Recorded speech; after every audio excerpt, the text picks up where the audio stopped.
Welcome to my channel. In today's video, we will be solving a quadratic equation using the completing the square method.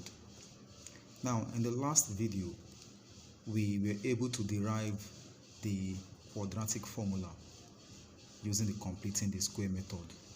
Now, this video will show us step by step how to find the roots of an equation. The equation is 2x squared minus 3x minus 5 is equal to 0 using completing the square method. If you are not familiar with the steps involved in completing the square method, I suggest that you watch the last video. Now, to proceed, we are going to solve the equation 2x squared minus 3x minus 5 is equal to 0 using this method of completing the square.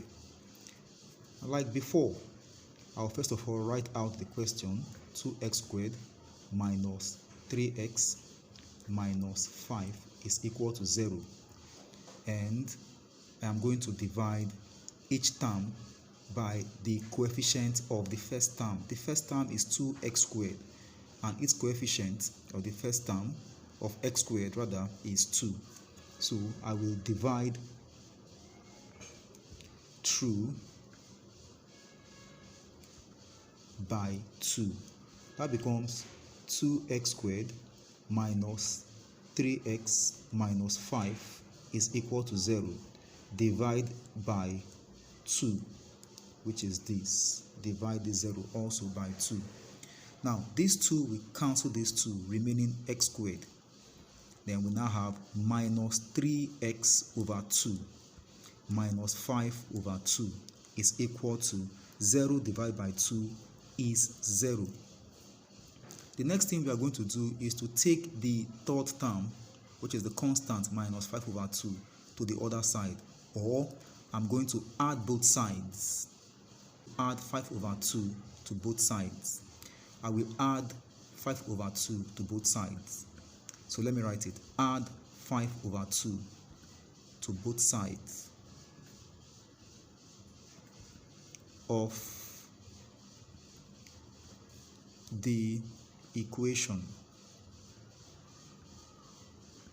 So I now have x squared minus 3x over 2 minus 5 over 2 plus 5 over 2.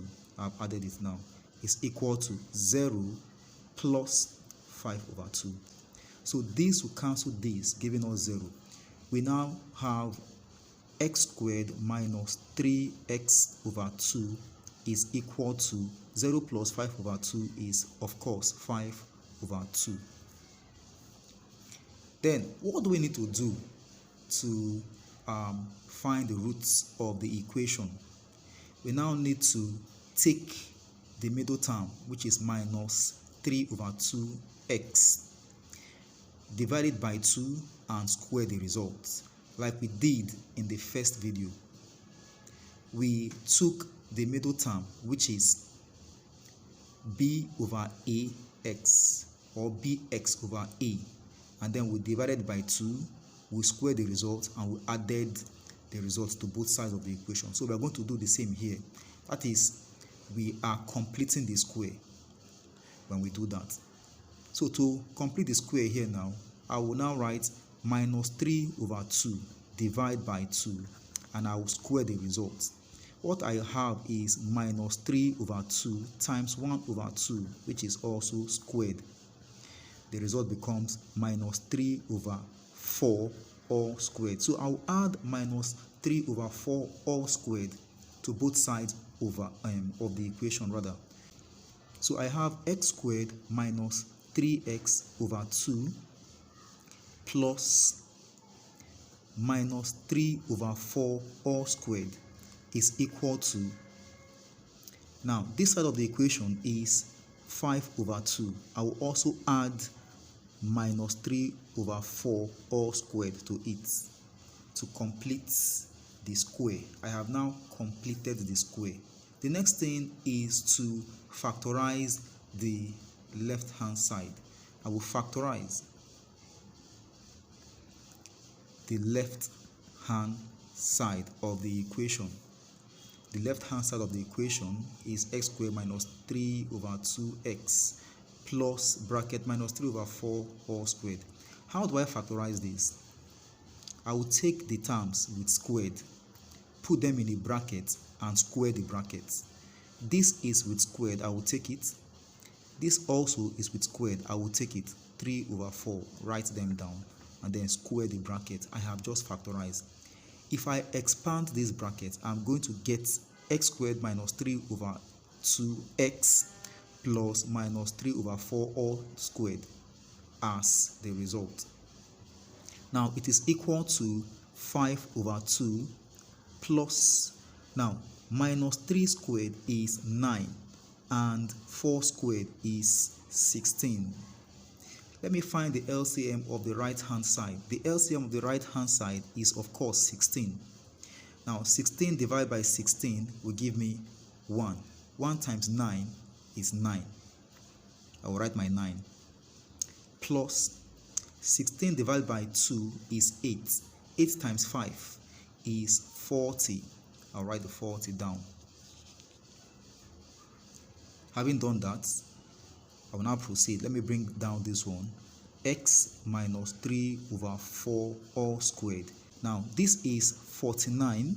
40 plus 9 over 16. It is equal to x minus 3 over 4 all squared. So I will now find the square roots of both sides. So I will square root both sides. Let me write it. Square root both sides of the equation. Now this side becomes x minus 3 over 4 squared. The square root is 1 over 2. That's the power. Remember that in indices 1 over 2 is also square root. So this will cancel this. Now I'll also find the square root of 49 over 16. 1 over 2 raised to power 1 over 2 there. This divide this will give me 1. 1 times 1 is 1. So remaining x minus 3 over 4, which is equal to, this is now the square root of 49. Square root of 49 over the square root of 16. Don't forget, since I have done this square root, I'm going to have plus and minus. This is also plus and minus. So x minus 3 over 4 will now be equal to plus or minus. The square root of 49 is 7 and the square root of 16 is 4. Let's go up. So what I have is x is equal to 3 over 4 plus or minus 7 over 4. I can now find the square root of 4 and 4. Of course, it is 4. 4 divided by 4 will give me 1. 1 times 7 is 7. And 4 divided by 4 is also 1. 1 times 3 is 3. I have my plus or minus there. So let me separate these plus or minus. X will now be 3 plus 7 over 4, or x is 3 minus 7 over 4. Yes, we are gradually coming to the end of this video. Now let's finish up. My x will now be 3 plus 7 is 10 over 4, or 3 minus 7 is minus 4 over 4. So my x is equal to 10 over 4 is 5 over 2, or 2 whole number 1 over 2. My 4 over 4 is 1, so I have minus 1 here as the answer. So the roots of the equation 2x squared minus 3x minus 5 is equal to 0 is 5 over 2 or minus 1. Now, I can say it is 2 whole number 1 over 2 or minus 1. Please like, subscribe, and share. Do not forget to leave a comment in the comment section.